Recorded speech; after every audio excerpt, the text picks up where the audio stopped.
Қайырлы күн балалар, қазақ тілі сабағына қош келдіңіздер. 5-ші бөлім бос уақыт және хобби. Сабақтың тақырыбы уақыт алға жетелейді. Сабақтың мақсаты тыңдалған мәтіннің мазмұны негізінде сұрақтарға жауап беру, көтерілген мәселе бойынша өз ойын білдіру. Балалар, мына берілген сұрақтарға қанекей жауап берейікші. Уақыт дегеніміз не? Уақытты тиімді пайдалану дегеніміз не? Бос уақытты қалай пайдалану керек?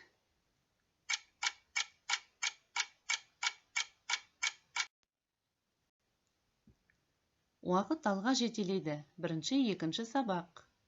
Тыңдалым мәтіні. 1 тапсырма. Менің өмірім алда. Жасым 16-дан жаңа асты. Енді бірер айдан соң 10-шы сыныпты бітіремін. Алдыма қойған мақсатым бар. Сол мақсатқа жету жолында не істеу керек болса да дайынмын. Түбінде ойға алған мақсатыма жетемін де, барлығы да рет-ретімен жүзеге асуға тиісті. Сондықтан менің келешек өмірім осы бастан жоспарлаулы. Адамға өмір бір-ақ рет беріледі.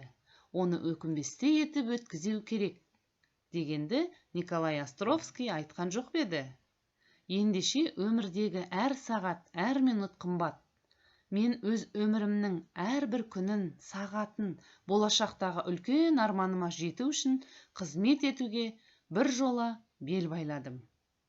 Сондықтан мектеп бітіріп, аттестат қолға тиісімен бірден оқуға аттанбай, әуелі өндіріске барып, жұмыс істемекпін. Айтылым тапсырмасы 2-ші тапсырма. Тыңдалым мәтінінен кейінгі тапсырма. Уақыттың қадірі туралы өз нұсқаларыңды пайдаланып әңгіме құра. Түрлі жағдаяттарды қолдану. Антоним, синоним сөздерді пайдалан. Орындалу уақыты 7 минут. Уақыттың қадірі туралы әңгіме құрайды. Антоним, синоним сөздерді пайдаланады. Жалпы 5 балл беріледі. Бүгінгі сабаққа берілген тілдік бағдар айдары бойынша туынды сөздер. Түбір сөзге жұрнақ жалғану арқылы жасалған сөздер туынды сөздер деп аталады.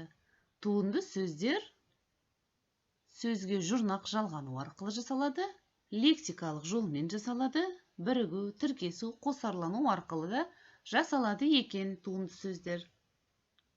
Сөзге жұрнақ жалғану арқылы жасалады. Мысалы, ән, әнші, тау, таулы. Бұлар жұрнақ жалғану арқылы жасалған туынды сөздер. Сонымен қоса, лексикалық жолмен де туынды сөздер жасалады екен. Мысалы, түсті білдіретін ақ сөзінің негізгі лексикалық мағынасы кеңейіп, сүт тағамдары деген ұғым пайда болған. Сөз жасам дегеніміз не? Сөздер қалай жасалады?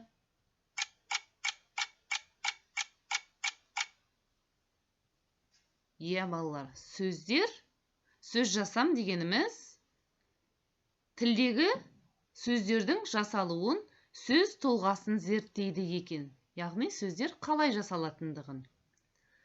Ал сөздер қалай жасалады?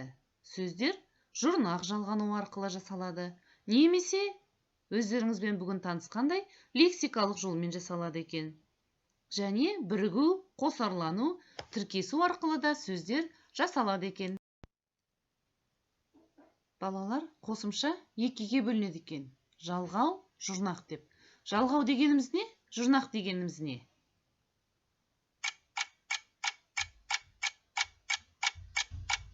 Өте жақсы, дұрыс айтасыздар балалар.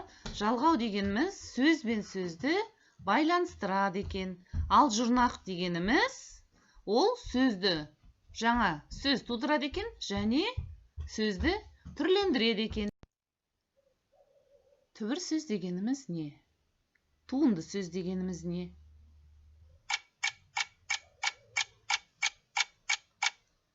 Балалар, сөздің бастапқы мағынасы бар бөлшегін біз түбір сөз дейміз. Мысалы, ән, жақсы деген сөздерді айтуға болады, иә? Ал сөзге жұрнақ жалғану арқылы жасалған жаңа сөздер туынды сөздер болады екен. Жаңағы ән деген сөзге ші жұрнағын жалғасақ, әнші деген жаңа сөз пайда болады екен. Жақсы деген жаңағы сын есімге лық деген қосымшаны жалғасақ жұрнақты, жақсылық, не? Жақсылық деген зат есім, яғни жаңа сөз пайда болады екен. Туынды сөздер түсінікті болса, онда жазылым тапсырмасын орындайық. Кітаптағы 4-ші тапсырма. Берілген түбір сөздерге әртүрлі жұрнақ жалғау арқылы бірнеше туынды сөз жаса. Дескрипторы. Туынды сөздер қалай жасалатынын біледі. 2 балл. Берілген сөздерден туынды сөздер жасайды. 3 балл. Ал онда дәптерімізге орындайық. Сабағымызды аяқталып қалды, балалар. Бүгін не білдіңіз? Сіз үшін не жаңалық болды? Сабаққа қатысуыңызды қалай бағалайсыз? Сабақта қандай қиындықтар туындады? Үйге тапсырма. 9-ші тапсырма, 74-ші бет.